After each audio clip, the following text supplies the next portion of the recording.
Saya perkenalkan ibu rumah tangga bernama Khotimah, yang berusia 30-an, hidup bersama suami dan 3 anaknya di Desa Karangduek, Kecamatan Arosbaya, Bangkalan, Madura. Khotimah memiliki kegemaran terhadap martabak manis, dan kebetulan, tetangganya adalah seorang pemuda bernama Sony yang menjual martabak manis. Ketertarikan Khotimah terhadap martabak buatan Sony membuatnya dan suaminya sering membeli martabak dari Sony. Pada suatu hari di tahun 2020, ketika Khotimah bersama suaminya sedang membeli martabak, Khotimah memberi komentar positif kepada Sony, mengatakan bahwa martabak buatannya sangat enak. Khotimah pun tidak sungkan bertanya langsung kepada Sony tentang resep martabak tersebut di depan suaminya. Dengan tujuan mendapatkan resep martabak yang lezat, Khotimah meminta nomor HP Sony agar nantinya dia bisa menanyakan resep tersebut lewat telepon seluler, dan inilah awal mulanya.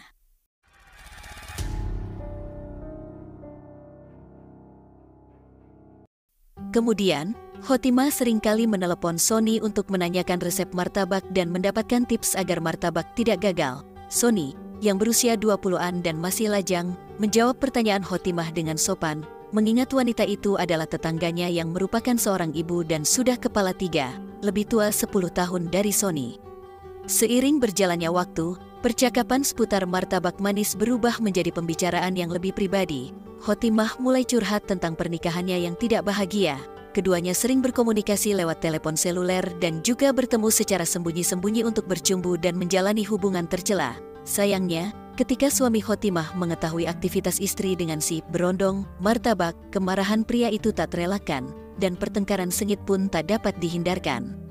Meskipun tidak bercerai, sang suami Khotimah memutuskan untuk pergi dan mereka memutuskan untuk tinggal terpisah. Namun, tampaknya tidak masalah bagi Khotimah karena dia masih menjalin hubungan dengan kekasih muda, Sony, si penjual martabak, meskipun hubungan mereka sempat renggang karena keduanya berhubungan secara sembunyi-sembunyi. Waktu pun berlalu, sudah 2 tahun sejak Sony dan Khotimah menjalin hubungan gelap. Pada suatu hari, pada Senin, tanggal 29 Mei tahun 2023, Sony bertemu dengan Khotimah dan keduanya berhubungan tercela.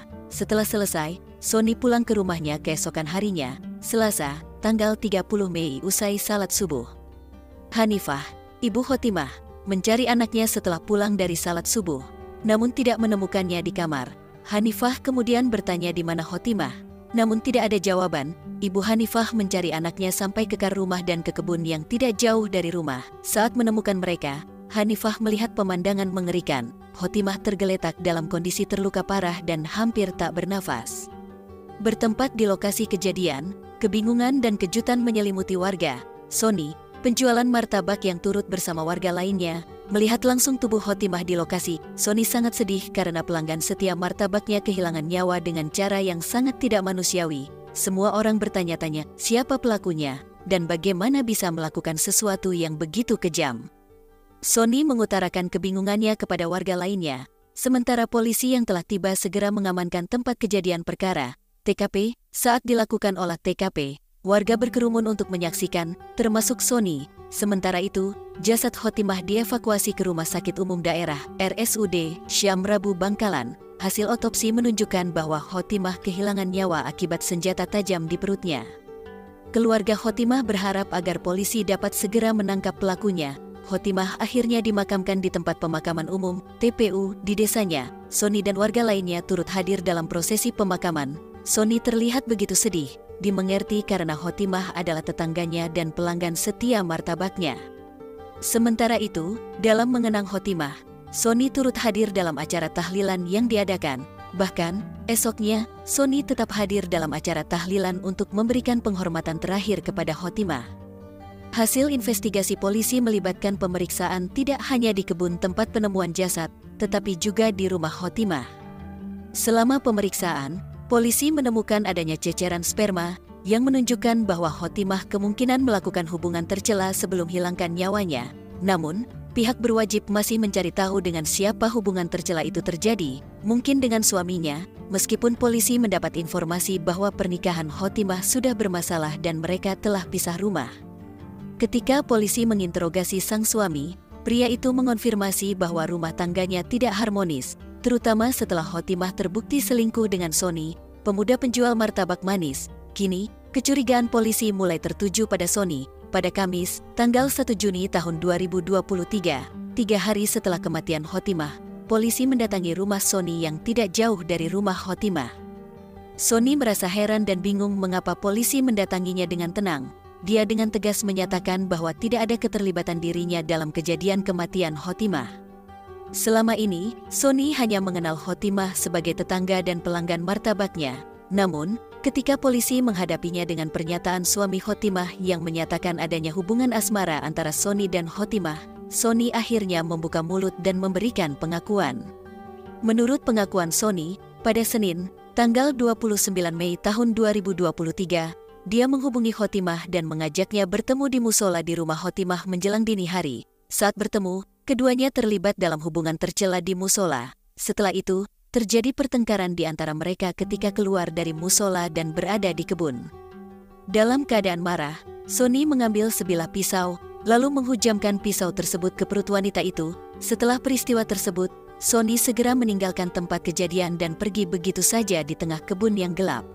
Sony mengaku bahwa dia menghilangkan nyawa Khotimah dengan cara yang begitu tidak manusiawi karena marah. Khotimah meminta agar Sony menikahinya karena beberapa minggu sebelumnya Khotimah menemukan bahwa dirinya hamil. Wanita itu panik dan terus-menerus mendesak Sony untuk bertanggung jawab atas kehamilannya dan menikahinya.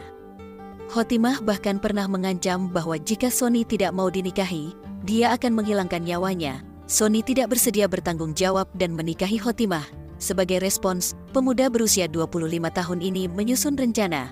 Dia menyiapkan sebilah pisau dapur dan mengajak Khotimah bertemu di musola di rumah wanita itu.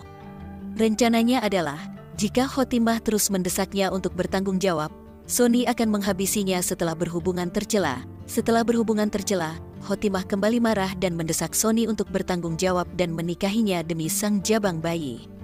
Pada saat itulah, kesabaran Sony habis. Dia mengambil pisau yang disembunyikannya di pagar rumah, lalu menghabisi Khotimah dan meninggalkan jasadnya di tengah kebun. Setelah melakukan perbuatannya, Sony mengambil ponsel Khotimah, membuang kartu SIM di pinggir jalan, dan melempar ponsel itu ke dalam sumur. Menurut pengakuan Sony, dia juga menusukkan pisau ke perut wanita itu untuk memastikan bahwa sang jabang bayi juga kehilangan nyawa. Setelah perbuatan keji tersebut, Sony sengaja bersandiwara agar tidak ada yang curiga terhadapnya. Dia turut berduka juga hadir di tempat kejadian perkara, TKP, di pemakaman, dan bahkan di acara tahlilan. Sony terlibat dalam 2 acara tahlilan, dan mungkin lebih lagi. Namun, perasaannya bagaimana? Apakah biasa atau tidak? Dia mencoba agar tidak kelihatan ketahuan. Sony tidak pernah berbicara atau memberikan informasi kepada pihak keluarganya, dan keluarga Khotimah juga tidak pernah bertanya kepadanya. Namun, hasil investigasi polisi berhasil menemukan data komunikasi lewat chat WhatsApp antara Sony dan Khotimah yang mencerminkan hubungan asmara mereka sebelum pembunuhan yang keji. Sony Syafaat dijerat dengan pasal 340 KUHP tentang pembunuhan berencana. Ancaman hukuman yang dihadapi Sony adalah hukuman mati, sesuai dengan ketentuan hukum yang berlaku.